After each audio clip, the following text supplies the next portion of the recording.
Hey Virgo, welcome to Dark Eve Tarot. I'm Eve, and I have pre-pulled a fallen angel card for you, except that you got two.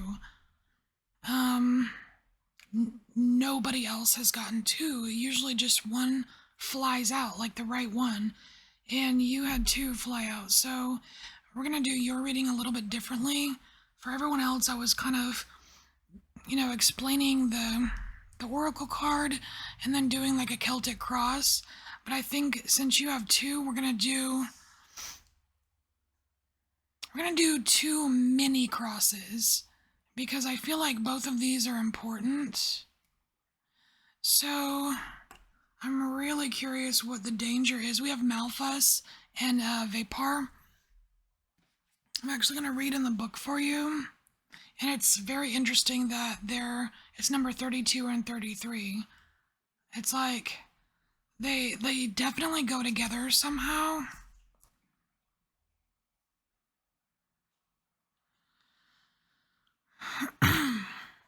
Alright, it says here, gather allies, strengthen your defenses against possible assault.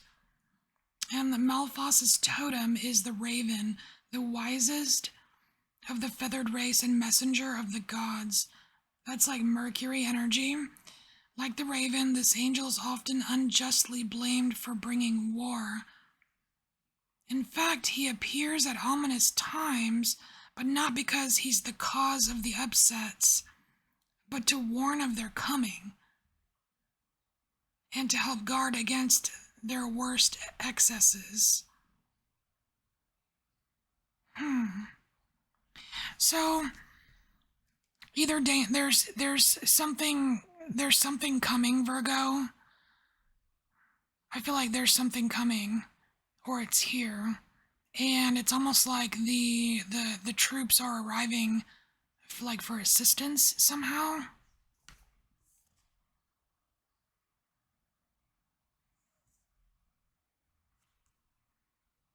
But there's a part of me that it kind of feels like maybe you're being blamed for something that's not your fault as well, because that energy is present.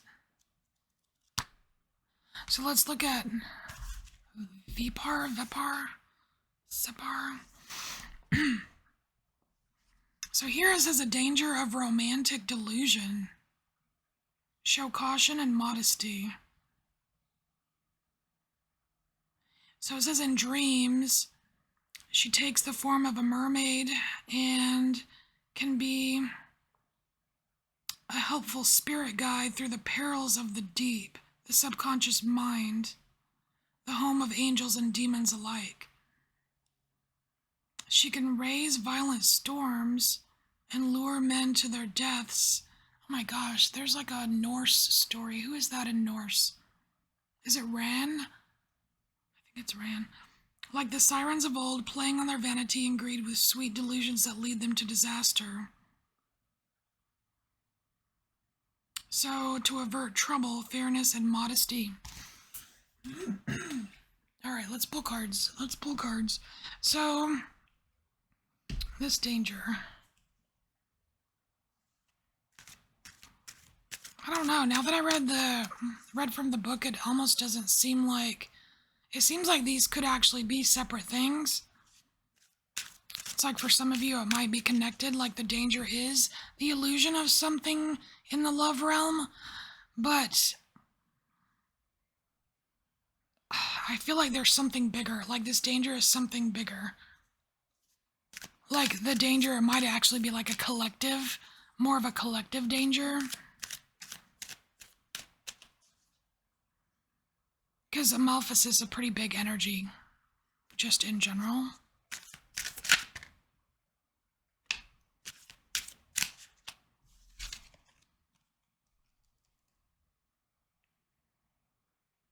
Yeah, this has to do with work. We have the Queen of Pentacles here, and there's a snake. There's a snake right there trying to steal her pentacle. There's a snake in the garden at work, Virgo.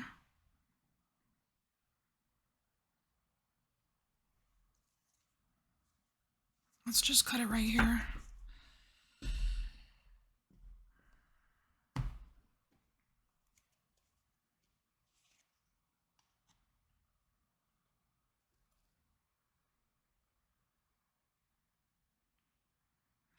So, whatever this trouble is, whoever this snake is at work that's threatening your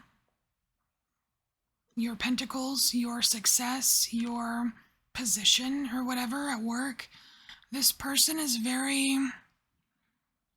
it's like they're very calm and cool and collected about it. It almost makes me think that they either A, have no idea the harm they're causing, or like they really, like, they're a psychopath. They don't care.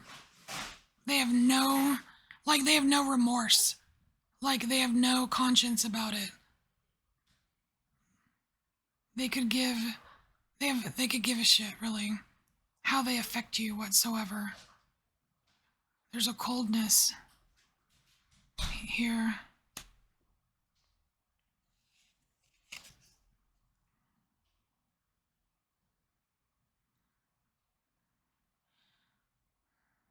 This feels like an optical illusion.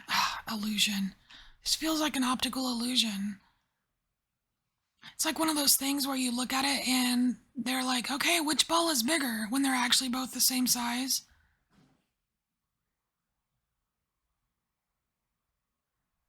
But that's the root of it. That's the root of the problem here. Is there some kind of illusion? It's like something is being pushed in your face for you to choose that because it's being made to look like it's bigger and better. But that may not actually be the right thing for you, Virgo. You need to keep your freaking eyes open here. Somebody is trying to pull the wool over your eyes, and like, I personally do not appreciate that. I don't like it. Stay frosty, Virgo. Yeah, I feel like this is what's being threatened here. We have the sun. This is you content. This is you happy. This is you at the top of your game. And I feel like you know this feeling because you kind of felt it in the past here. It's like you felt this feeling in the past, like, man, things are finally going great. They're finally getting better. I'm comfortable where I'm at, and blah blah blah. And then out of the blue, this snake appears in your garden. And it's not the kind that offers you forbidden knowledge either.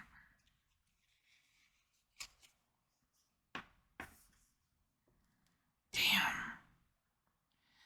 So we have the Hierophant here, and I really don't like the Hierophant here, because what this is telling me, Virgo, is that there is some kind of old fucking structure, some probably patriarchal, where they're assuming their power. It's like an old structure. It's like old boomer shit right here. That pisses me off. All right.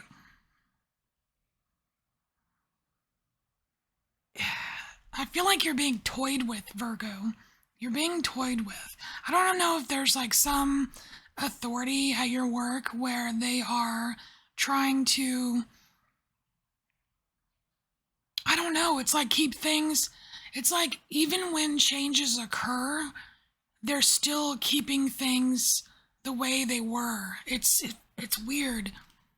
It's like they refuse to change, but yet the illusion is that they show everyone how much things have changed, when really it hasn't changed one effing bit. When you think about the hierarchy and the structure, the organization of it, right? The organization of it is still as effed as ever. And you should know that, Virgo, because you are the queen of organization. Ugh. All right.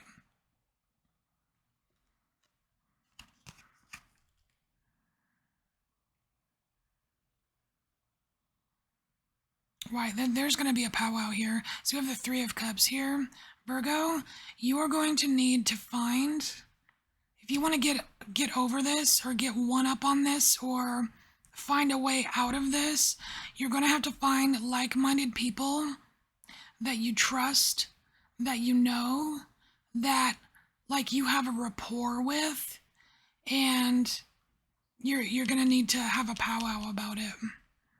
That's the advice coming through. So let's look at the. So that's that situation. Let's look at this illusion. This is illusion in love, though. This is like something. Let me just scooch this over here. This is like something in the love arena where, like, there's a person appearing. Maybe a person appearing better than they are. It kind of seems like it might be related to an energy like this where, oh, choose me, look how big and beautiful I am. But it's like a trap or something. Why are you getting all these warnings, Virgo? Like, I don't know about you, but I want to go back to this. I want to go back to feeling good. All right.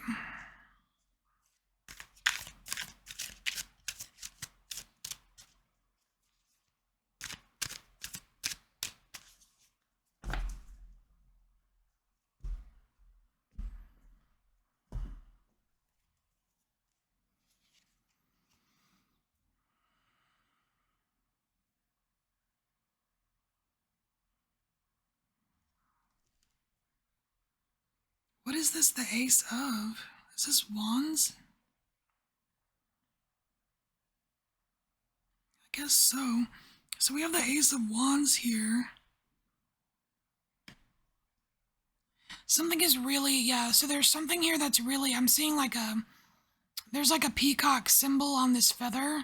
And like the peacocks are real showy, like, ooh, look at my feathers. It's like someone is peacocking you.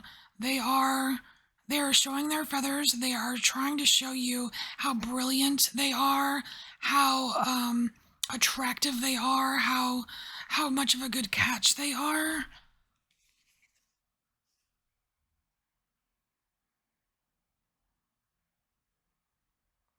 Man, you're getting like, you've got a golden invitation here. It's like the Four of Wands. The thing is, though, this golden invitation is what's crossing you. This invitation is a problem. It's a lure. It's like you're being lured into a trap. So if there is something going on in the love arena, Virgo, where it feels like something is too good to be true, I kind of want to say it probably is. Because it looks like you're being lured into some kind of trap here. Shit. So like the root of the problem is the Two of Cups. That's the root of the problem is getting together with this person. Dang it. I mean, that doesn't need any further explanation.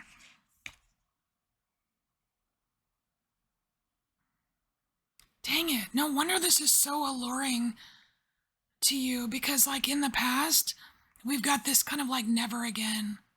Never again will I be duped. Never again will I be swindled by love. Like putting that sword into the ground. Never again will I be duped. Well, pay attention, because someone's trying to dupe you.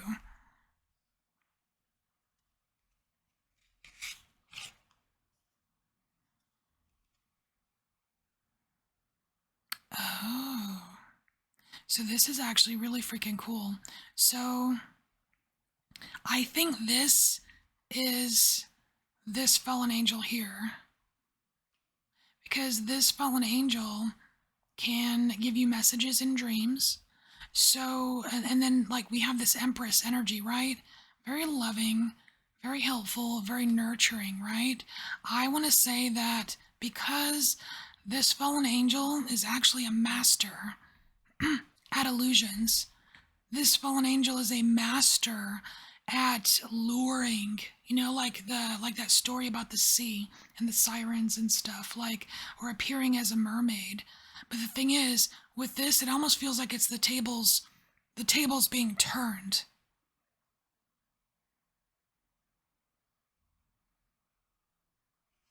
It's like if you can embody, I don't know, it's weird. It's like it's asking you to embody that energy of you being the illusionist, Virgo. Instead of you being bamboozled, you become the illusionist. You become the the grand prize, or you know what I mean? Like, I don't know, it's weird.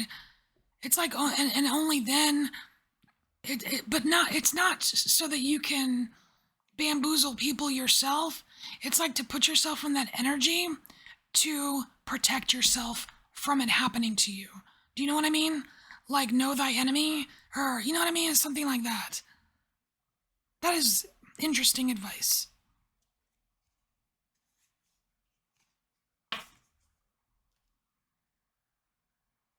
Ah, that's how you defend yourself. That is exactly it. Because right here, this is this is kind of unavoidable. This position right here, it's like something like, you're starting with this issue, and you kind of go around in this circle, and in order to progress, you have to get through this part right here. And what is this knight doing? Defending herself. She's got her shield up, shield wall, And Virgo, you're pretty good about you can build a pretty darn good shield wall, if I might say so. So yeah, you're gonna need this information to defend yourself, to stand your ground. And again, it's not so much that you can be the illusioner; it's just so that you can see through the tactics. Because again, remember, like this injustice will not stand. You're not gonna be fooled like that again. You're just freaking not. So don't let it, right? Don't let it. Don't let it happen. All right, Virgo. So this is your message. Take what resonates, and I will see you later. Bye, Virgo.